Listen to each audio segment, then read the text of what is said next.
Welcome into Sweaty Time Pro Wrestling, the only podcast in the Marchland Media Empire conglomeration dedicated to breaking down detail by detail, beat by beat, and sweat bead by sweat bead, the misadventures of Lucha Underground. Yahwahoo! We are on episode 10 of season 3. That is Ready for War. What's going on, James? Hey, I'm the other co-host, and you're Sean. I am. Hello. This is my name, and this is your name as well. A big news thing came out of the gathering of the Juggalos this weekend, Sean, and it is not music related. It is Juggalo Championship Wrestling related. Oh. We have a turn in title. Wait, you have a turn in title? No, I mean, there's been a turn in the title. Like, the title has switched. Oh, okay. Okay, that makes sense. I thought somebody turned the title over and on the other side revealed a pirate treasure map? No, it's Ding Dang WCW, and they're like, this piece of shit don't mean anything, and they throw it on the ground and start stomping, ripping it up. No, that's not what happened. Oh, no. Okay. No Shane Douglas affair. No. Oh, who's the new Juggalo champion shit wrestling? Ha ha ha ha. Well, that's the former. They have changed its championship now. I'm so sorry. Who is the new championship champion? So we know it was Willie Mack, our guy. Yeah. No, he lost. Oh. But guess who beat him, baby? Willie Mack 2, who is just Willie Mack, but with more robot parts because he's a clone, but also a robot? Nope, it is Matt Cross, a.k.a. Son of Havoc. So it's Lucha heavy in there. All right, let's fucking go. You know what? I'm heartbroken and I am relieved. I don't know what this emotion is, but I'm fucking riding it, baby. Well, we gotta ask Willie Mack to get on this show. We'll do it. We do. I'm just scared to ask. But one quick thing I'm reading Ghost Rider, and there's a panel where just a villain murders a service dog, and I'm like, maybe I should take a step back from the Dominator, okay? Thank you. And that's it. Let's get into today's episode, Season 3, Episode 10, entitled Ready for War. That's right. We open up to Mills Chapel. A lot of stuff is going on. We'll get into it as we get into it. I love the Mills Chapel, by the way. It's we've been using this location for a while. I like to mention every now and again, just that the temple has its own little chapel room dedicated to Mil Muertes. Always has. We're going to Mills Chapel, and it's gonna get scary. Katrina's there. She's hyping up Mil. He's got his big Grave Consequences match against Prince Puma tonight. And she says, you've beaten Prince Puma before, but now I do not want him defeated. I want him gasping for air as the life leaves his body, just like I've seen you do before. If you lose again, this is Katrina to Mil now. If you lose again, I will not bring you back. Whoa. I got chills from that. It's like I forget sometimes that he's just a scared little boy inside the dead body, but it's just a pile of muscles over there as well. It's a lot going on, but like deep down, he's just a scared little boy. Aren't we all? Killed. Yeah, except for the part where, getting buried in rubble. That is exclusive to Mil Muertes. No, I've been done there, Oh, yeah? There was a time when it happened to follow-ups. David Blaine, but he was swapping out, and I put on eyeliner to make sure I looked like him, and I was able to just swap out with him. You know what? I'm so glad. I know how well the body double for David Blaine gig was, and I know it was union, but I'm also so glad you're no longer working as a body double for David Blaine. It was good job. Why not? Because I like you alive. But friend. No. You think, David Blaine up there for 36 hours, that's dangerous. But really, it's just me and him going every 4 hours. I think David Blaine does not care about your life. No, David Blaine doesn't care about his life, or at least he used to. He's fine now, but he's been better now. Okay. Does he do magic again? Yeah, he's been doing it. Good for you, David Blaine. Hey, life is worth living. Magic is cool. Yeah. No band plays us to the desk this week. It's just kind of like some somber music. Somebody brought a bike tire, which I appreciate a lot. Because? Well, the first match of the evening tonight, Believers Backlash, Famous B versus Masquerita Sagrada. And the crowd's just immediately chanting, "You're not famous." Clap, clap, clap, clap, clap. That's right. The formerly beloved Famous B, who turned his back on his client to pick up Dr. Wagner, finally must pay for his actions. And it is a Believers Backlash match, which means the believers, the fans of the temple, they bring the weapons, which is why we have the bike tire and the croquet mallets. And whoever the guy in the front row who brought a life-size cardboard cutout of Famous B as a weapon, thank you. That seems like a planted item, okay? I mean, going into it, yes, it is revealed, but, at the time I was just very excited to see a cardboard cutout of Famous B in the front row. Unless at the merch table they have cardboard cutouts that you can buy, that'd be amazing. They only have like 10 a piece, like, oh, we're not going to sell a bunch, but those 10 will sell. Oh gosh, yeah, I would absolutely. Anything that's unique at any merch table. If you have that like one little piece of like, that's an odd little trinket, I think I require that. Mm-hmm.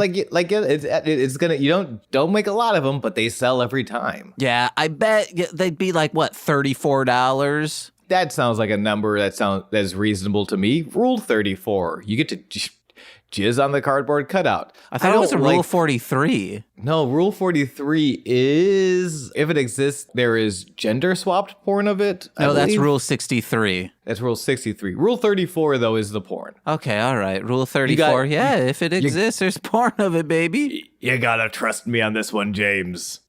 I don't know I become a ship captain, but when it comes to Rule 34, but you gotta trust me on this one. Rule 43 is the more beautiful and pure it is, the more satisfying it is to corrupt it. I hate this place sometimes. No, you don't. You love it. You love corrupting things. I don't. I've named 3 things I've corrupted in the last 27 hours. In the last 27 hours? In the last 27 hours, 3 things I have corrupted. Well, you famously re-corrupted the rapper Corrupt from, like Death Row and all of that.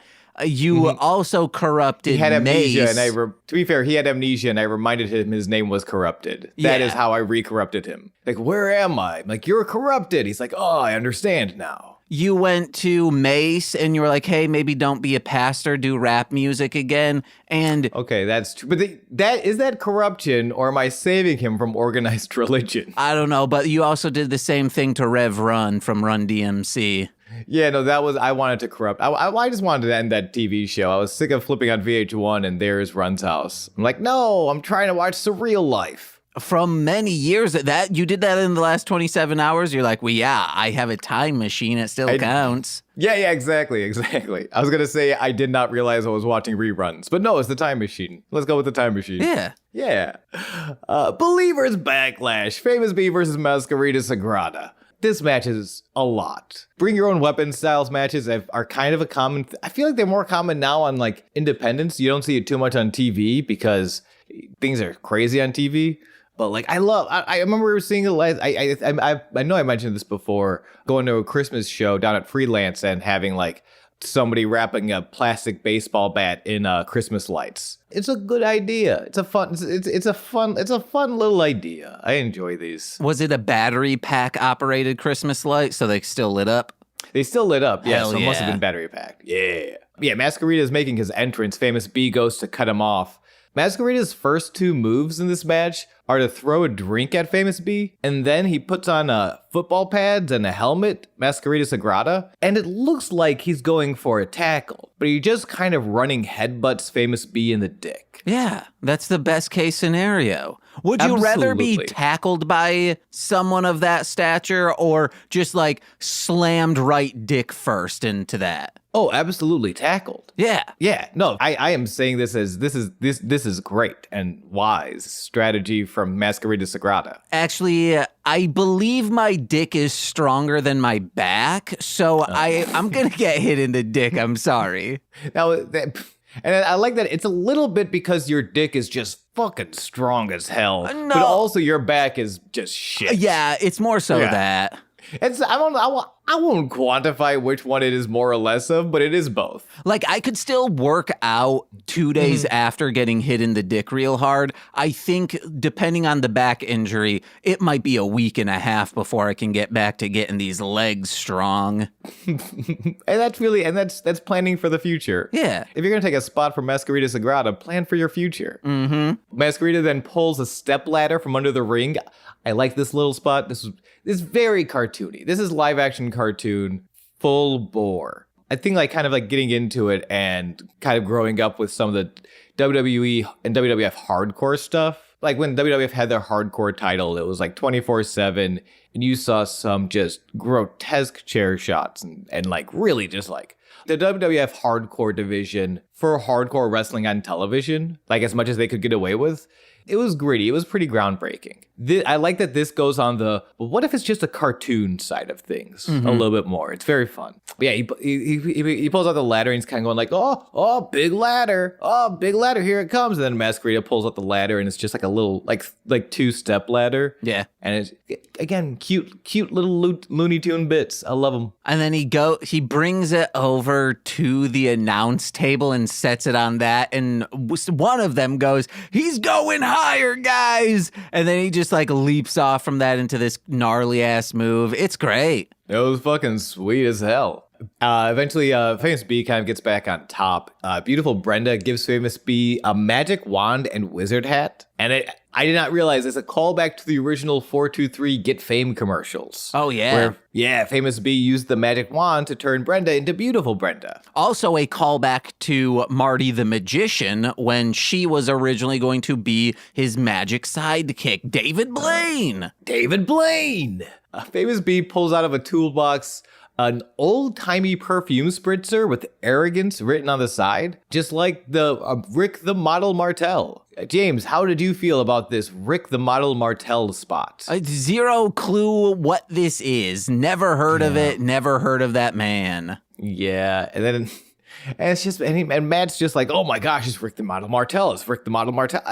I'm familiar with Rick the Model Martel. He's a new, I believe it's a new era WWF wrestler. Definitely 90s. I want to say sort of popped 92, 93. And a great wrestler, but what are we doing here, guys?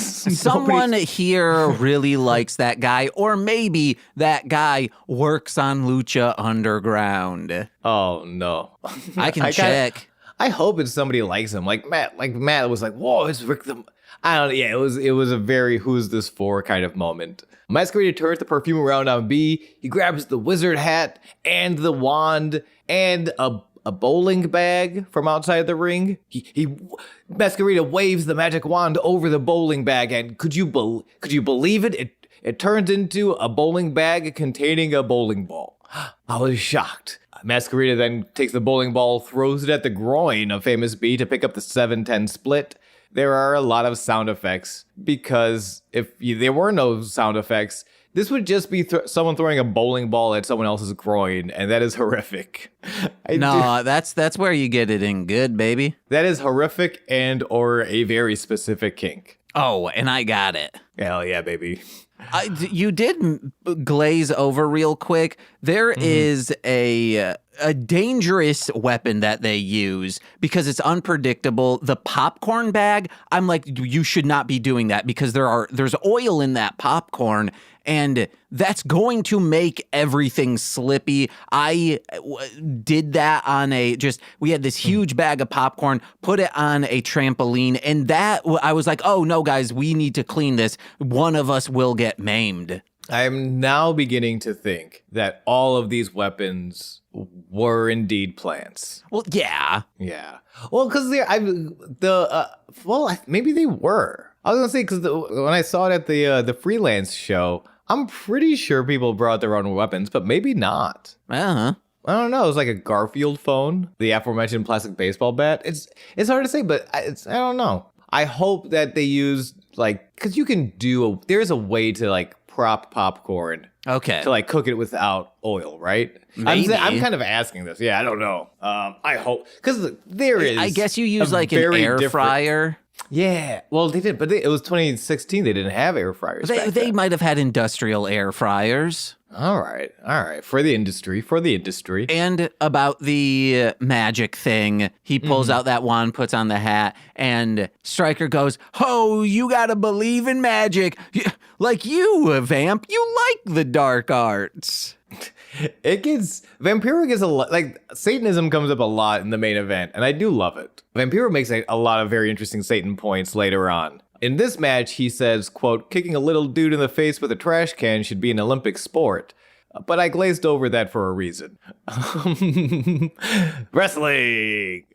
Brenda distracts Masquerita so that Dr. Wagner can get involved. It's no disqualification, so who's gonna stop him? I'll tell you who's gonna stop him. Son of Havoc, baby. He's here, and he clears Dr. Wagner from the ring.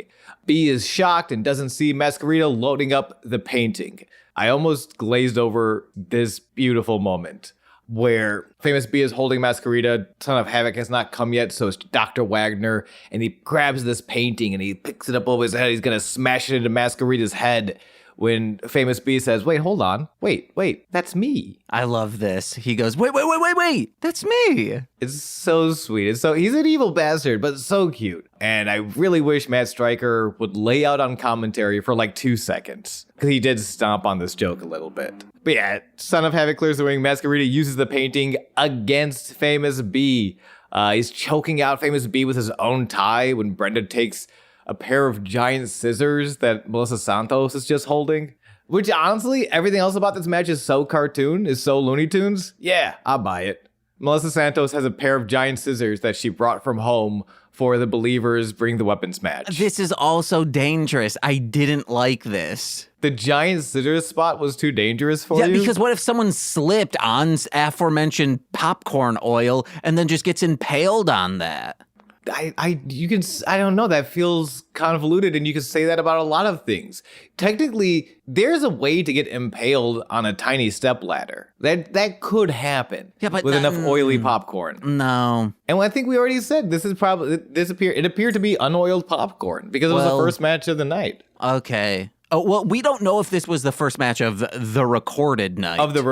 This is the first match, but there's more matches to come. I don't think they shot Grave Consequences before this. I don't know. Well, no, also Grave Consequences could have been the previous nights. They filmed these just like, we know 3 episodes will be filmed of content, and you can see when, like, this one was recorded this different night than this one that are technically the same episode.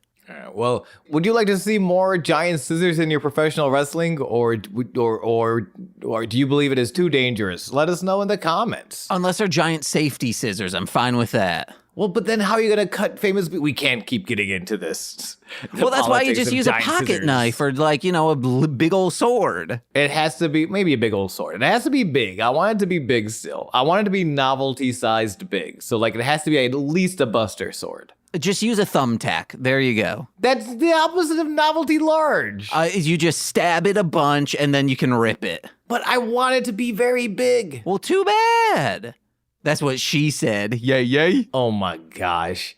Masquerita stuns Famous B with a giant shoe to the dome, top rope tornado DDT for the pinfall, and Masquerita Sagrada wins in 8 minutes and 18 seconds. It ruled. You glazed over one thing, which was, where did he get that shoe? Well, he runs over to commentary and goes underneath the table, and then Stryker goes, like, you see him like wiggle, and he's like, huh, He's got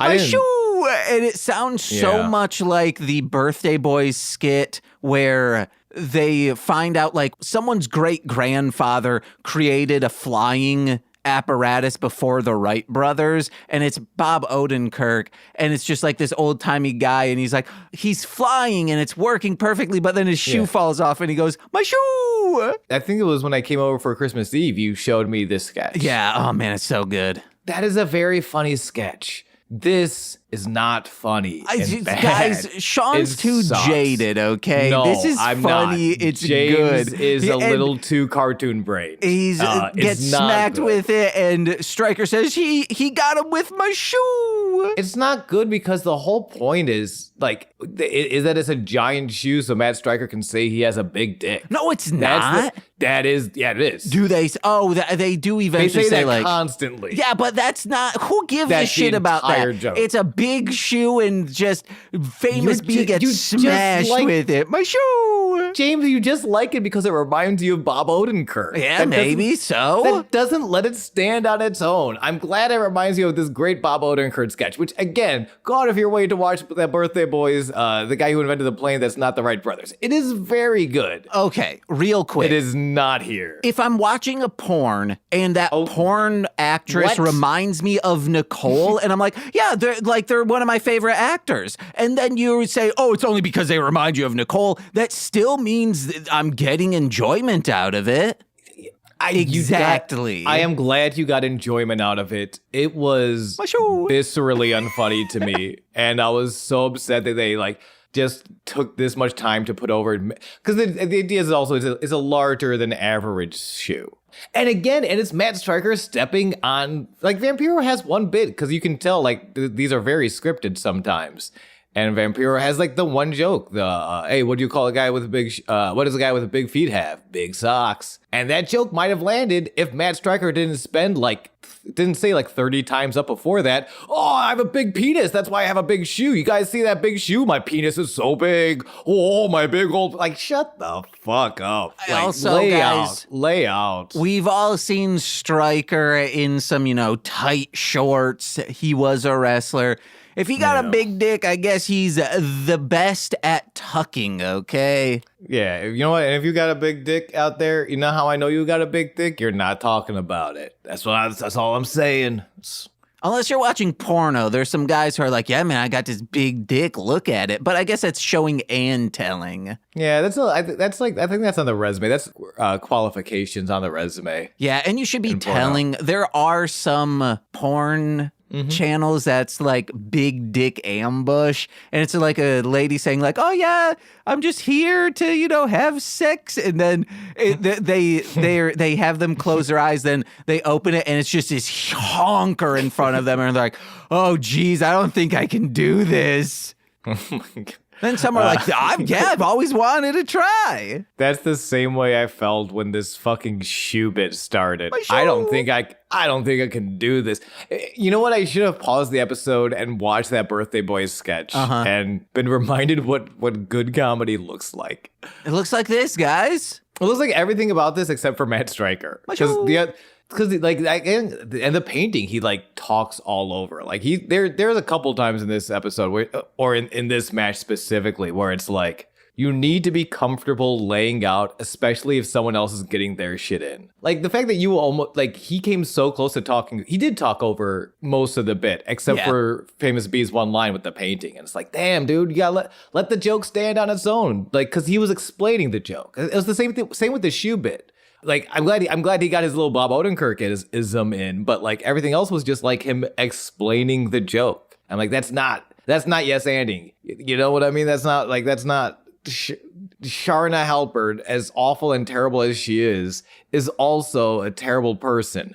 I didn't actually want to put her over here. I just kind of wanted to shit talk her for a second. So if I were to rewrite this, I would have just Matt Stryker say, he's got my shoe. And then... I'm sorry, how would he say that? Yeah, my shoe. And Thank you so much. Or he'd say, wait, which of our shoes did he get? And Stryker says that, and he's oh, he got mine because I saw him messing around with yours, Vampiro. And Vampiro goes, that dude just tied my shoes together. And then... You know what? Okay. Stryker just is oh, what's he gonna do? What's he gonna do? Slams the shoe, and then the next thing he just says is, oh, he did it. He got him with my shoe. And that, anything where Matt Stryker, and I think this is something where you can kind of see people who aren't really super improv trained doing their improv, where they are explaining the joke. because they don't have the like when you have a script, you can't explain the joke because you're not allowed to say things that aren't on the script. But like, yeah, it speaks to this like it speaks like this sort of like lack of confidence, which makes sense. Matt Stryker is not a comedian, doesn't have like a whole lot of experience in there, but like, yeah, it's just anything where he just would stop explaining the joke. And also, I do like people getting their shoes tied together. It's very scampish behavior. It's very fun. Now, this is really weird. He does have experience in between seasons. He was going to UCB. He was taught by Nick Weiger and Will Hines in 101 and 102. Oh, man, you know what the worst part is? It doesn't show. Oh, no. Hey, that's not on those two men. That's on him. No. After the match, Masquerita dumps Famous B out of the ring. Son of Havoc slides in with that Famous B cardboard cutout and a big old pair of scissors. Masquerita decapitates the cardboard B. Son of Havoc gives Masquerita a leather vest. I forget what the term was. He says passes him over. He inducts him into this motorcycle club of Now 2. Oh, yeah. Which is very, I like that because there's no one else in the club. It is just them right now. And Helico might be in it because he does ride a bike. There's a chance. I don't know, though. Son of Havoc's mom might be. She's a character now. She is a character with dialogue in this series. I hear there's 4 mice from Mars that are in it. I think there's only. Wait, yeah. Who's the fourth? There's 3. Oh, there's only 3? Yeah, I don't know why I know so much about biker mice from Mars, but there were only 3 biker mice from Mars. Thank you very much. As you look that up, we'll cut back to the locker room as Killshot has something to say to his former brother-in-arms, Dante Fox, being portrayed by A.R. Fox. Killshot confirms that Dante got hired to fight for the temple, and Dante says, yeah, Dario gave me a job after he saw me kick your ass. Killshot's like, yeah, okay, great. I really hope we can put this behind us, put the past behind us. As a reminder, the reason that Dante is angry with Killshot is that Killshot left him for dead in a POW camp. Oh, yeah. These are wildly different emotions.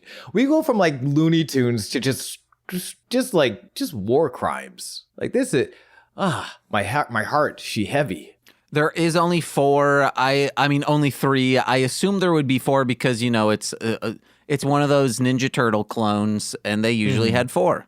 I don't know why I thought Street Sharks had 5. Street Sharks has 4. They have 4, okay. Then I don't know why I thought that. Dante is about the reconciliation, though. Killshot says, just happy to have you home, brother. Puts out the hand. Dante's like, tonight we stand together just like old times. Brother. Go to therapy. Super trustworthy. I love the way he paused for a super long time before repeating the phrase brother. The way the music kind of went, wow, super trustworthy. These guys are on the same page. You love to see it. You're being sarcastic right now, but I was like, hell yeah, they're going to be team. Like, this is great. There's going to be no conflict here. And I was wrong.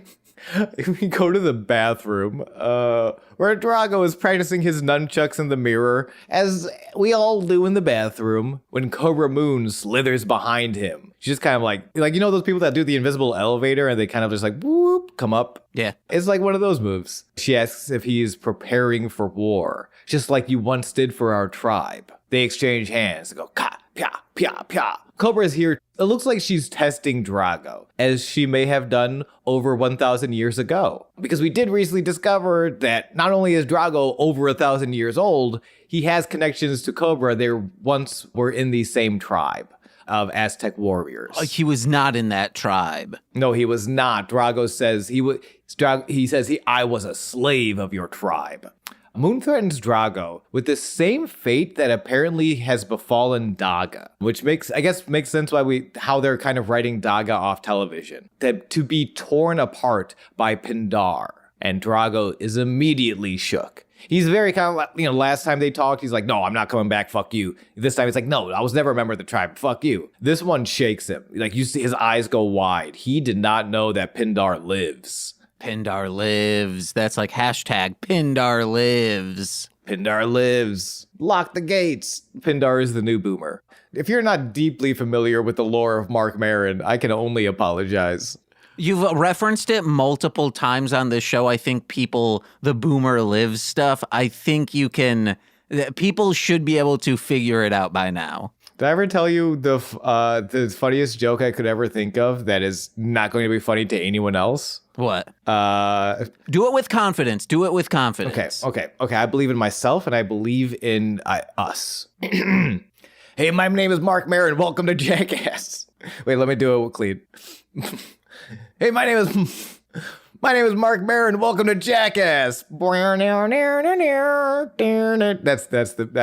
the end of it. You got to include a stunt, which for him would be like, hey, my name is Mark Maron. Welcome to Jackass. This week we're looking for my cat. No, I would say like, and this week I'm trying to reestablish healthy boundaries with people I've fucked over in the past. Hey, my name is Mark Maron. Welcome to Jackass. This week, this is called, hey, are we cool? Yeah, there we go. There we go. Cool? There we go. Bueno, meow. Pindar lives, has murdered Daga, and Moon is now threatening Drago that if he doesn't fall in line, if he doesn't kind of win this title in the name of their tribe, the reptilian tribe, Pindar is coming for him. Like, while Drago's confused, she boasts that Pindar will make Drago kneel before her and call her queen. And then Vinny Massaro is here.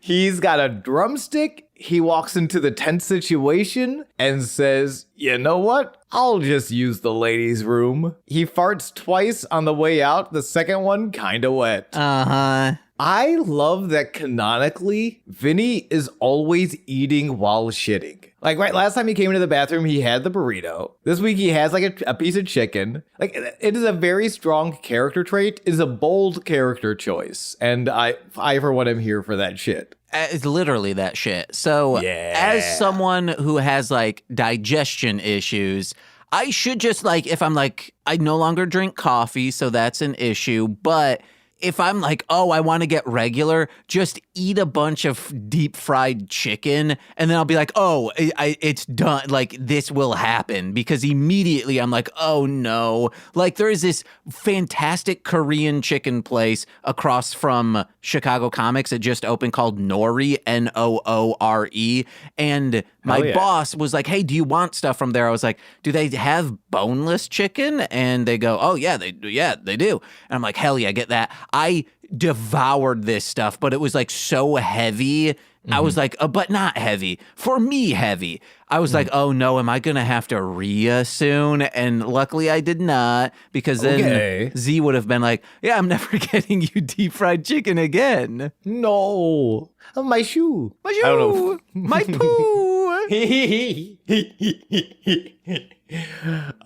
Next up is a 5-on-5. I'm glad you didn't poop your pants and you get to enjoy more chicken. Hey, can I be a character from Despicable Me? I insist. My Gru. Thank you so much.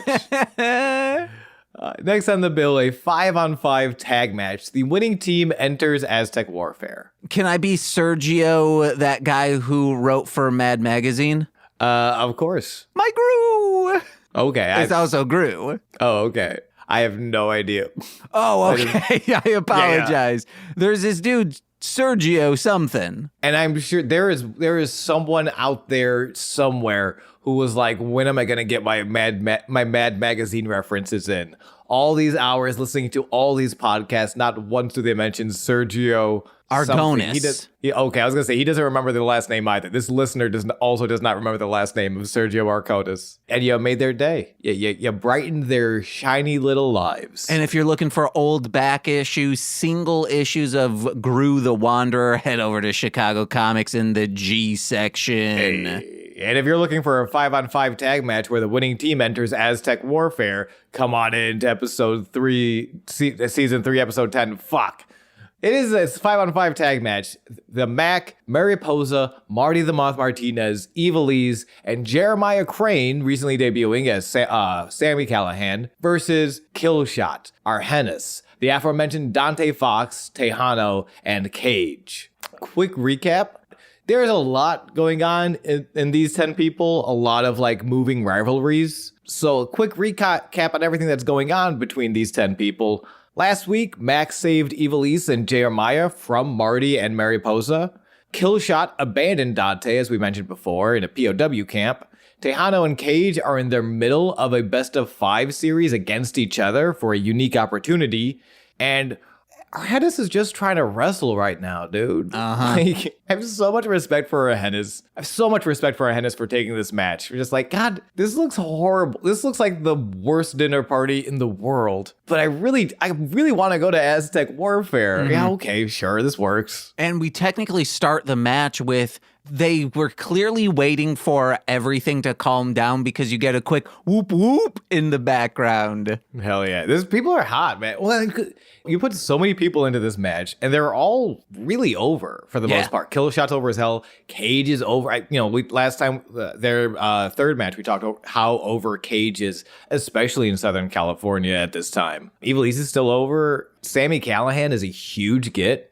And I love that. I love that they the first two people in the match are Crane and Fox, because those are huge acquisitions for them. And for them to like start the match off and kind of show off like, hey, mate, this will be the direction of the company is, to me, chef's kiss. I also just like watching these two wrestle.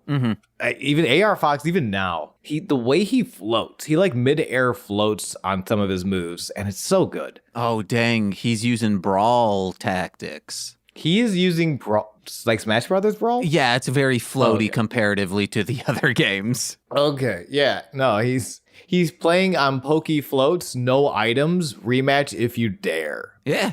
Also, shouts out to Marty for getting tagged in, hitting a jumping pump kick so beautiful it belongs in a museum, then immediately getting discus lariated loopy. Like, it was such a quick exchange, but it was just the perfect encapsulation of give and take, where like the kick was so gorgeous and looked so mean. And then the way we talked before, how he does like great crazy neck sell, like this to me, that Cage lariat. This is from Cage, by the way. The discus lariat. That was like some primo loopy selling. I loved it very much. Cage and Tejano are the first to sort of, we're kind of glazing by. A lot happens in a short amount of time, so we're kind of glazing. There's 10 people, guys. We can't comment on all of it. Cage and Tejano are the first to sort of break down. Tejano tries to throw Mariposa onto Cage, who does not appreciate that. He pulls Tejano out. They start shoving as Mac sort of like comes in. It's like, hey, please. Wait, no. Yeah, Mac. I'm sorry. I just realized Mac was on the other team. Was that Mac that tried to break that up? The two people outside? When Cage and Tejano were sort of shoving each other. I thought it was Mac or Arhennis. Like, it's going to be one of the two. Okay. I'm sorry. I wrote it wrong. Mac and Arhennis are in the ring. You're correct. Mac and Arhennis are in the ring going back and forth. They're fucking killing it. Killshot comes out to be like, hey, we're on the same team. Please stop fighting each other. And that's when Mac seizes the opportunity for a massive dive to the outside. Yeah. Cage thinks like, you know what? I'm going to go to the top rope and get my shit in. That's when Crane beats him up there with a diving lariat. Evil East crawls to the top rope. Crossbody gets caught by Cage. Crane with the assist to finish the job. Arhennis flies onto the pile. It's a pile palooza over here, baby. Fox and Killshot are in the ring together. They're on the same team, but they're not on the same page. It's getting kind of tense between them. When Marty and Mariposa run in, and they back-to-back fight off the invaders. Killshot, so cool. Killshot runs for the dive to the outside. Fox says, no, me first.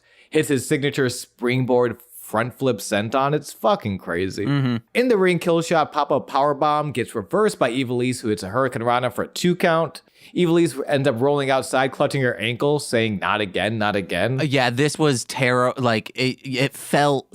Clearly, she has torn whatever she tore last season, and it seems like she'll probably be out for a while. But the reversal that she does to... Who was she up against right here? Killshot. Where he throws her, but she, like... does a 360 in the air, like a 180 flip, and then like gets to where she needs to be to take him out. It was beautiful and so fucking cool. It was a great move that unfortunately, but it was beautiful. Yeah, it was a beautiful looking spot. Marty is in the ring against Killshot. He climbs the top rope. He says, get up. I'm gonna kill you. That's when Dante Fox comes back in and once again says, no, me first. This time to Marty. He is turning on his own partner and the man who left him for dead. Hits him with the Fox Catcher, which is the same move we saw last time, that cutthroat brainbuster, which allows Marty the pinfall and the win for his team at 5 minutes and 16 seconds. So going on to Aztec Warfare will be Marty the Moth Martinez, Mariposa, Evilise, Jeremiah Crane, and the Mac. But, man, I wish Arhennis were in there. Same. Honestly, same. Arhennis looked so good. Uh-huh. We cut to the upstairs prison, where Dario is hyping up his brother for Aztec Warfare next week, where Matanza will defend his champion within the Aztec Warfare match. Ooh!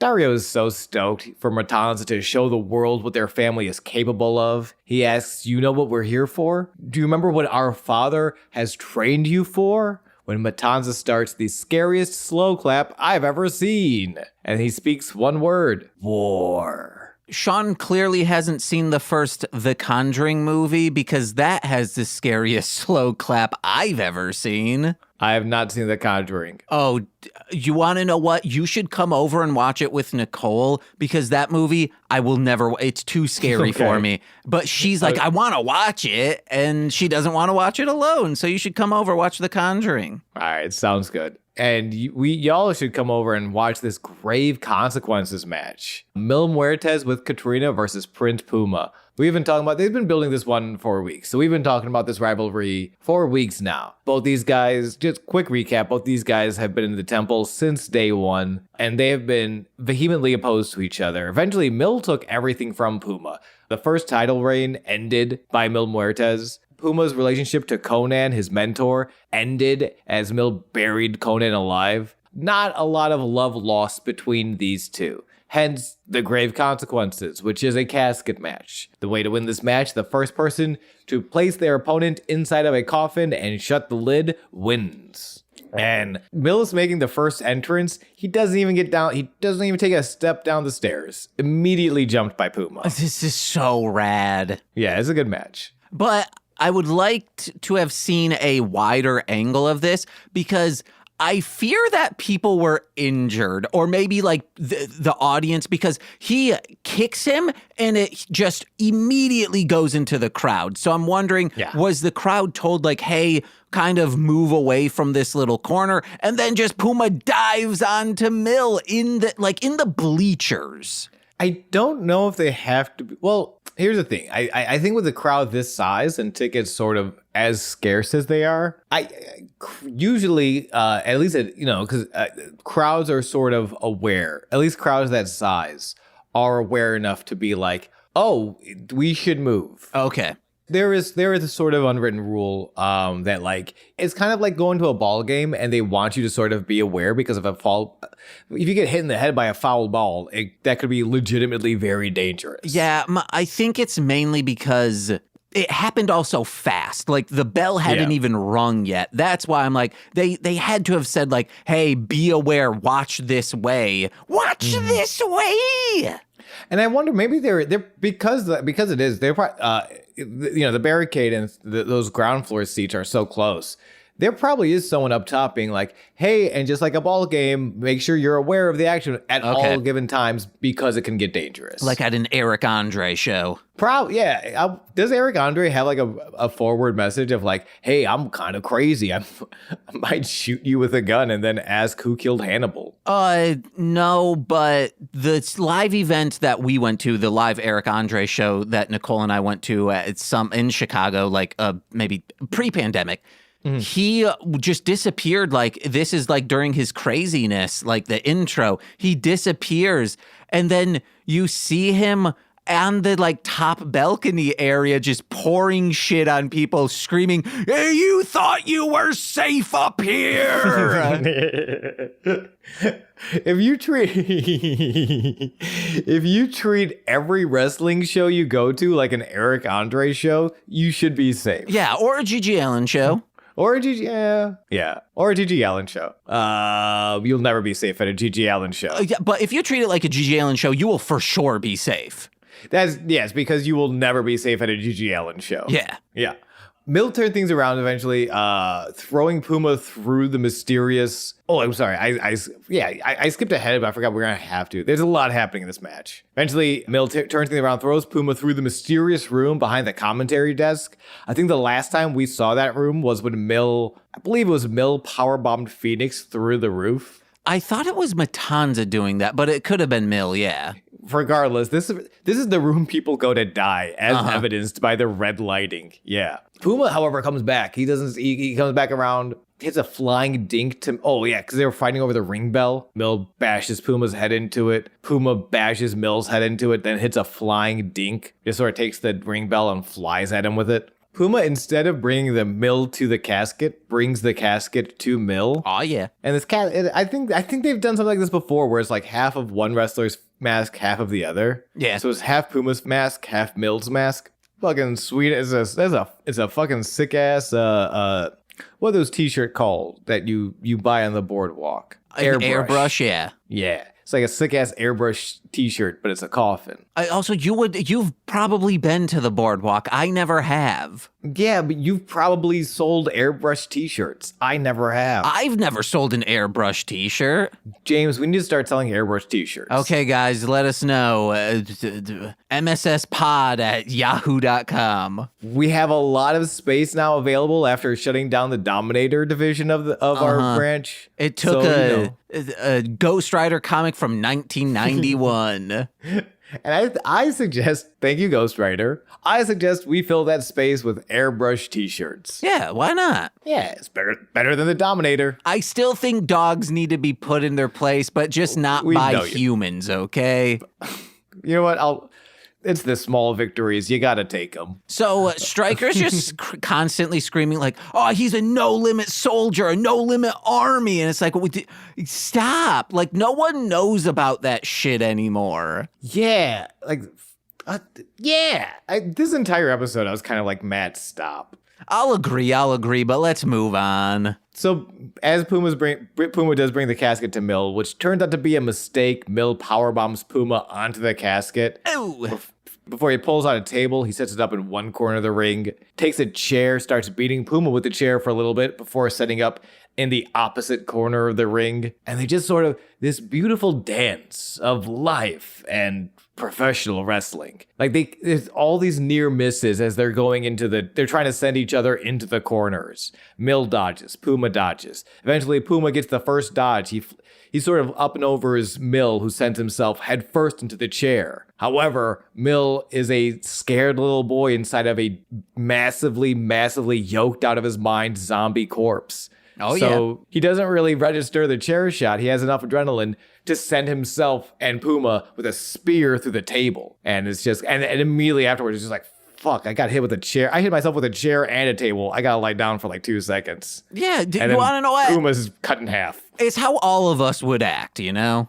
I loved it. I loved it so much. If you got hit by a chair, wouldn't you say, hey, I think I need a second?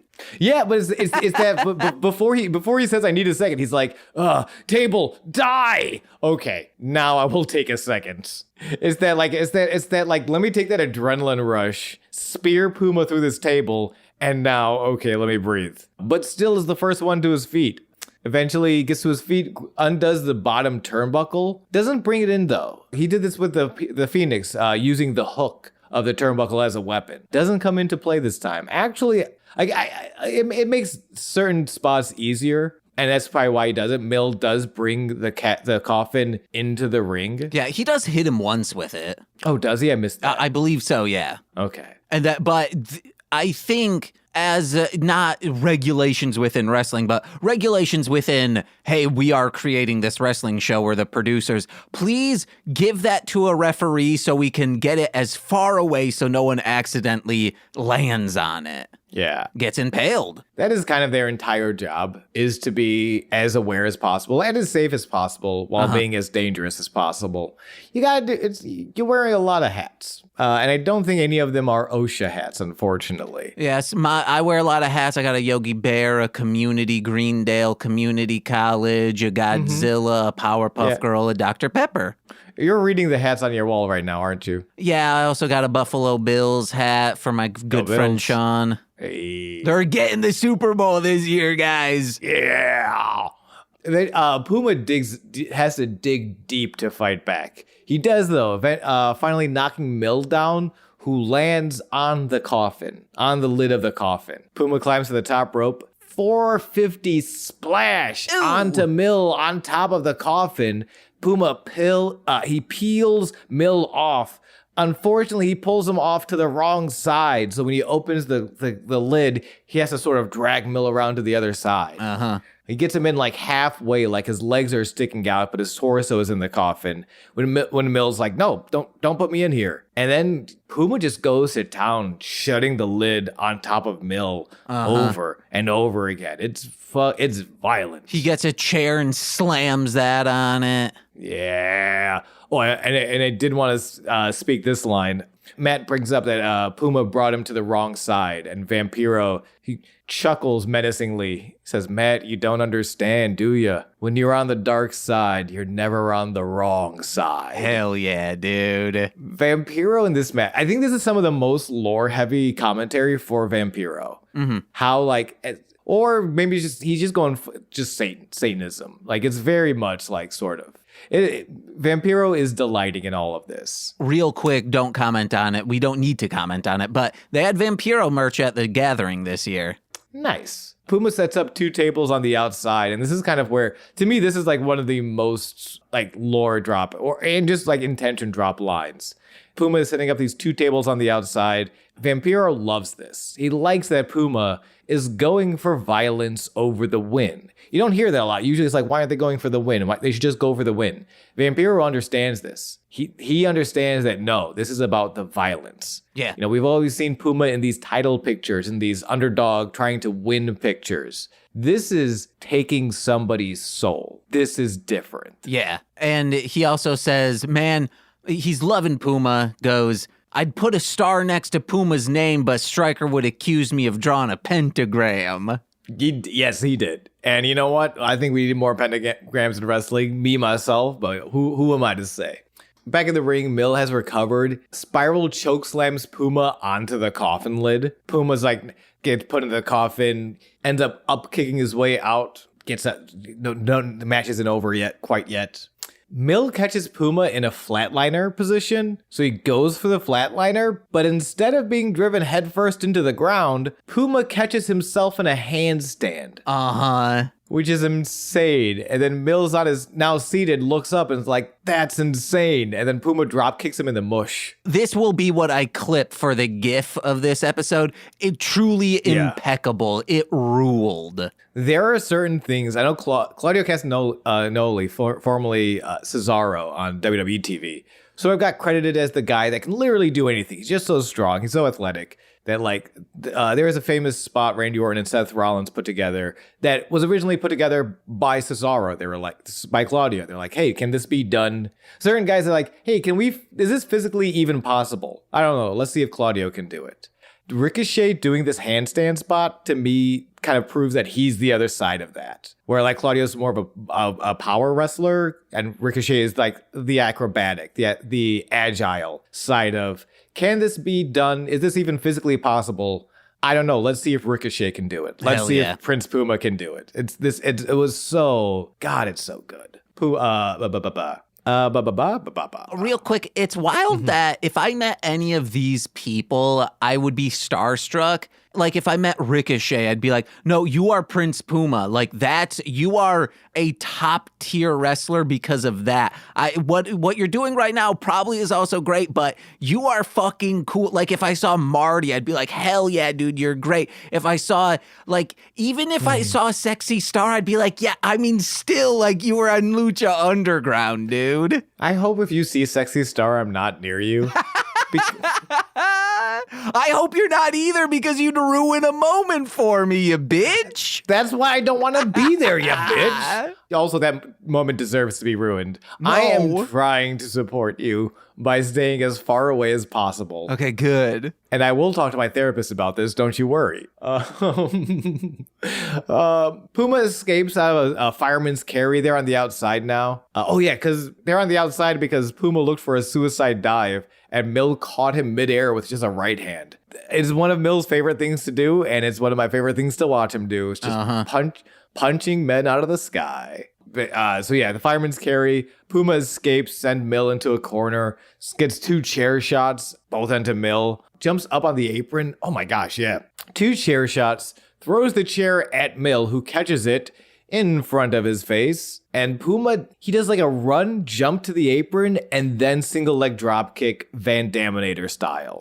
So cool. Very cool. Puma sets Mill up on those double tables on the outside, the ones where Vampiro mused on Puma taking Mill's soul. As Mill's on the tables, Puma climbs to the top rope. Mill recovers, meets him up there. They're exchanging strikes. Eventually, Milt gets the upper hand, spiral choke slam from the top rope through the tables onto the concrete floor. Vampiro says that's about as close to hell as you can come. Mill drags out another coffin, the same coffin, in fact, that Mill put Puma's mentor in, Conan, dents and all, 1-for-1 coffin. Flatliner onto Puma on the floor. Mill opens the second coffin, dumps the lifeless body of Puma inside, closes the coffin. After the spiral chokeslam through 2 tables and the flatliner on the concrete, the coffin closes on Puma. Mill wins in 16 minutes, 28 seconds. Now, you guys can't see it. James is giving me the double thumbs down, which is shocking for me from where we started. As much of a Mill fan as James was when we began this podcast. But remember, Puma was this, like, he was going to win against Matanza, then Mill ruined that. So now I was like, Prince Puma has to win this Graven. Like, this feud has to end in Puma's favor. Yes, but my biggest issue with this is very anticlimactic. Like, he throws it, like, there should have been one more beat from Puma to be like, oh no, he's coming back, he's gonna win, then Mill takes over. It was just... this is why. He slammed him into the table, and then it takes like 3 minutes for him to get the other coffin. So I thought in that time, Conan's gonna pop out as a ghoulie, and like there will be a second beat to this whole thing. That never happens, and then it's just like he throws him in there. It's done. There wasn't an extra like life to breathe into Puma to think he's going to win. So it was just anticlimactic, and that's why I didn't like this. I could have, and I should have double checked to see when Puma goes to the WWE, because I don't know if they're writing him out or not. I think he's there. Also, like, Daga is still there. I do want you to know that. Oh, interesting. Okay. Because remember when I said there's going to be a tag team that I'm like, holy shit, he is part of that tag team, and I'm excited about it. Okay, hell yeah. Yeah, I agree with you, even if it wasn't a hope spot in the traditional sense. Like, what I would have loved to have seen was, so he hits the flatliner, now the coffin's all set up, and it's him just crawling out of the coffin. That's sort of like, it's that moment where the hero has 0 left in the tank, can't even fire up, but just doesn't want to die quite yet. Like, it's inevitable. I think that's the moment I would have liked for that third satisfying beat. First beat, the spiral choke slam grabs the coffin. Second beat, and to make sure Puma stays down, is the flatliner on the floor. Because he is the first champion. He is the guy we thought we were setting up against Matanza. If he just he puts him in the coffin, and you just see him like crawl out, and then even if it's like a chair and a second flatliner, nothing heavy, just like that one flatliner should have done it. Oh, I guess I'll do too. That being said, I feel like some of this is very nitpicky because it's still a very strong finish, and it's still like Mil Muertes. Like, I still buy it. It could have been more climactic. I don't think I would call it anticlimactic. I think, though, it could have been more climactic. Also, real quick, Prince Puma will be here for all of season 3, but Ultima Lucha Trace, he is done. He will not be back. Interesting. So they're starting to write Puma out, I guess. No, I think from the little bit I'm seeing is he possibly, but also I think they're trying to like make it so he is angry now and he's gonna be really going for some stuff. But I believe the contract was up and he signed with WWE, but he had to fulfill the rest of the contract for season 3. But it says that though Man's Lucha Underground contract had expired, he could not appear on television for another promotion until season 3 had been aired in its entirety. He later commented that, like, that's why he wasn't able to. It was 16 months from being taped to that airing, so he just wasn't able to do anything for 16 months. These fucking contracts, dude. Uh-huh. Yeah, and the reason I mentioned it's the commentary is putting over so much that, Puma is now dead. Mill has killed Puma. He is dead. After the match, why is Vampiro smiling? Did you catch that? After the match, they cut to Vampiro, and he's doing the same kind of grin that he did a couple weeks back. So it's something I just read. I don't want to give it away, but I think there's reasons for it. Ooh, I love reasons. I love raisins and I love reasons, and I'm all out of raisins, baby. Yeah, and you love the beat-making program Reason. That's also true. Mill takes a knee on the Aztec symbol in the ring as Katrina raises the rock above him, and the procession of death carry out Puma in the coffin. Ooh! And credits roll. And that's another week of Lucha Underground, baby. Again, season 3, episode 10, Ready for War. And if you're ready for more content?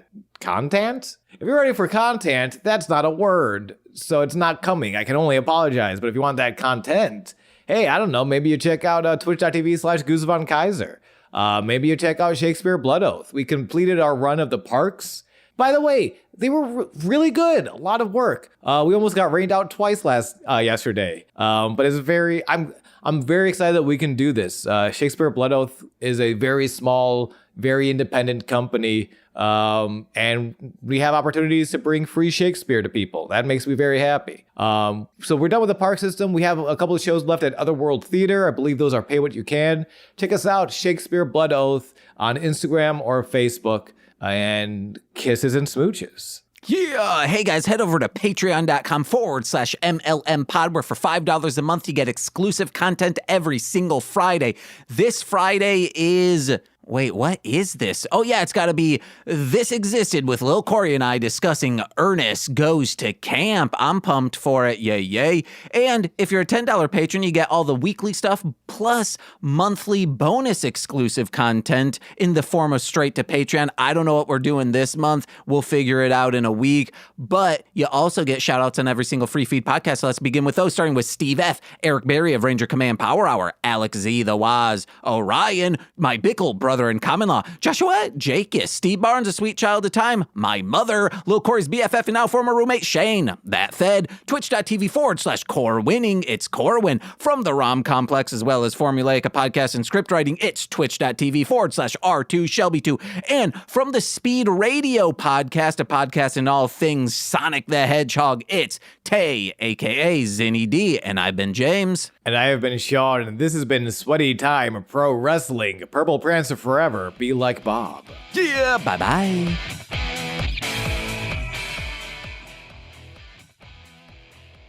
Oh,